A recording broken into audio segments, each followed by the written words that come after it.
Hey, thanks everybody for joining in. If we haven't met yet, my name is Mitch Goldberg. We've got an important topic to talk about today, and that is how to crush your financial goals. Now, I have credibility to talk about this because I've been a financial advisor working with individual clients for 3 decades now. It's hard to believe, and I can't even believe I'm doing that for 3 decades. We have Frank Maurizio, who just joined us. Oh my God. Frank, how are you? I'm great, Mitch. How about you? What's Yeah, up, you buddy? Can't hear me, right? I can hear you just fine man. now. How about you? Thanks for inviting me on your live show. I appreciate you joining, Frank. You are this is great, Frank. You are someone who is great at planning, and you're in the insurance industry for decades, even though you don't look it. But you have a lot of experience helping people achieve goals. You're kind of like a coach and a guru. Let's move on to the big topic, because I want to show everybody something, Frank. Okay, and I did a Google search. Okay. And wait, that's not the thing I was going to show you. Here it is. Popular wisdom says it takes 21 days. So a New Year's resolution lasts about 21 days. Okay. Now, some people say they end in February. Some people say January. But we all know that setting and trying to achieve your New Year's resolutions is basically BS. And it turns your life into literally a shit show because you get upset, you can't do it, and it's no good. So what do you tell people to reach their goal? Unfortunately, New Year's resolutions are really a setup for failure, because what people do is they tend to put together this really unrealistic goal that, hey, I'm going to get in shape. I'm going to quit smoking. I'm going to, I'm going to change my nutrition around. I'm going to start dieting and eating right. And if there's just a short-term plan involved and you don't have a coach and you don't have a long-term vision, you're really setting yourself up for failure. I think people do it all the time. What did that article say? The average New Year's resolution lasts 21 days? 3 or 4 weeks is pretty much it. You can join the tell by gym in going to the January, gym. you stop going February 15th, and you pay your monthly dues for the rest of the year. And then you say, with the best of intention, I'm going to get there. I'm going to make it. I'm going to go back. Yeah, so I think the way you combat that is you have to have a much longer vision. You have to decide, hey, what do I want to accomplish 6 months from now? And then what are all those steps that it's going to take to make that happen? And that's something, you can start implementing a new habit on January 1st, but it's not going to become a habit until you get some consistency. I have a couple of things that I want to say about reaching goals, because I feel like 2019 was a really good year. And I reached a lot of a couple of personal goals. A lot of my personal goals have to do with my business. Like, one of them was to create more videos and do more live streaming and really learn the ins and outs. And I'm doing it. But here's the deal. I didn't just say I'm going to do it. It's a skill. There's a lot of skills involved. Like, I'm really good at editing video, if I may say so myself. But I like making the videos. I like putting some special effects in them. But I had to learn it. And I watched a lot of hours of YouTube videos to learn how to edit, because I use Camtasia for editing.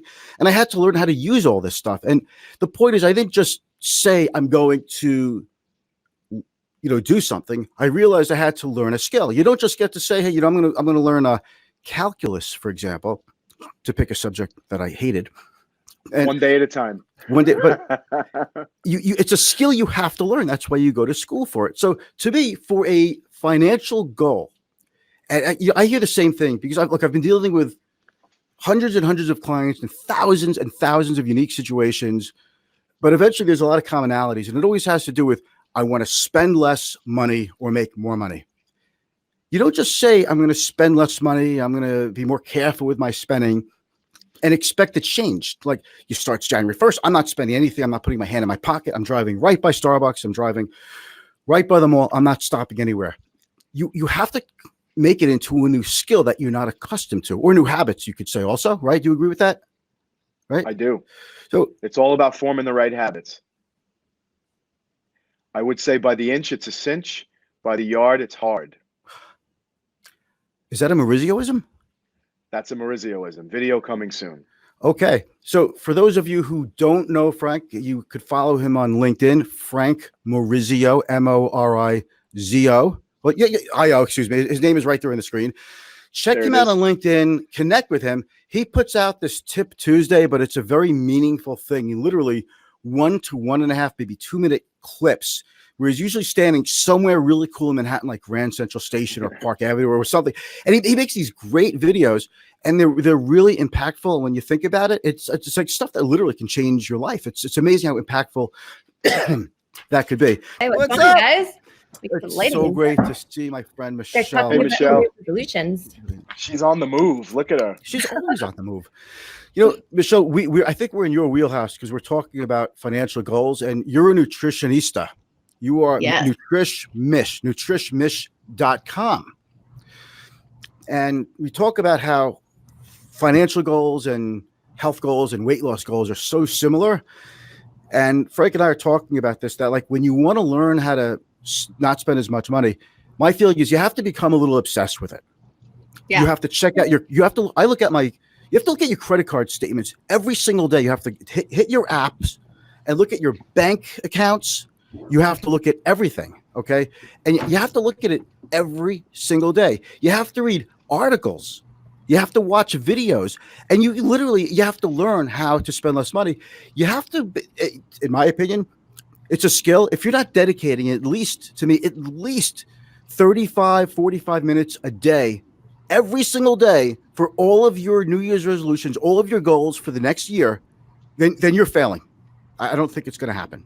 Everyone knows how to do the big diet. Everyone knows how to do the big, like, buckle down, driving past Starbucks, not getting anything.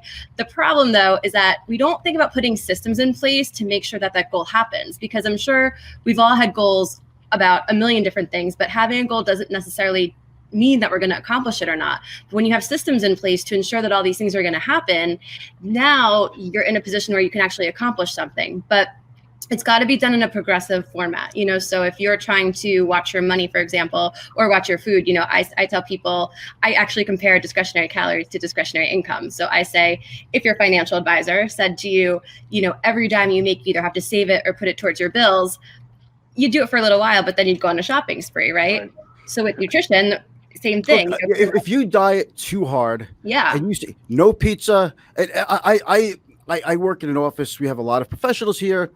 And it's always the same thing. No carbs. Like, right. I'm not eating any carbs. And they tell me, I'm losing all this weight. I feel great. I'm like, and about a month later, it's like, it's over. It didn't work. They couldn't follow it. And they just couldn't live like that. Right. So unless you're going to do it for the rest of your life, don't implement that strategy. It's easy to live in polarizing. It's easy to live in all. It's easy to live in nothing. It's hard to figure out the middle lane. You know what I mean? So it's easy for people to not pay attention to their money or their food. And it's easy for people to restrict their food or their money, but to manage the in-between area, I think that's where people struggle. If people would start actually doing the self-help route, I'm happy to coach people and I help coach my clients, but you can only do so much. And I really feel like if a goal is important to you, you need to go out there and put in the time. You need to do the work. And if you go type in the questions to your goals and start really getting into it, then you'll start to find the resources, because it's you're learning a new skill. You don't just get to say, I'm great at budgeting and I'm great at cutting my spending, without learning how to do it. I want to thank everybody for watching. Frank, thanks so much for coming in here. And I think this is great how we're able to just get this done on spur of the moment. And, I'm going to keep doing this. And, I want to make this fun, and I'm doing the best I can, folks. So thank you very much, and I'll see everybody soon. Frank, great to see you. I just got LinkedIn. I just got LinkedIn Live access, so I'm going to look to you to be one of my guests coming up soon. And everybody that's out there listening and watching, don't forget to connect with me and check me out every Tuesday for my Tip Tuesday video that comes out late in the afternoon. Frank Morizio, connect with him on LinkedIn. He's got great stuff, great insights. He's also a public speaker and all these other things. He's a great guy to know, and he's very friendly, as you can tell, and he loves to share his information with everybody. In my little orbit here in my world, we call Frank our Braveheart. Also, Michelle Blum, you can check her out at nutrishmish.com. She's terrific. If you are looking to lose weight, you want to get your wellness plan together. And she works remotely, so she can work with you from any part of the country. You don't have to just be local. And for more information about me, check out clientfirststrategy.com, and I'll see you next time.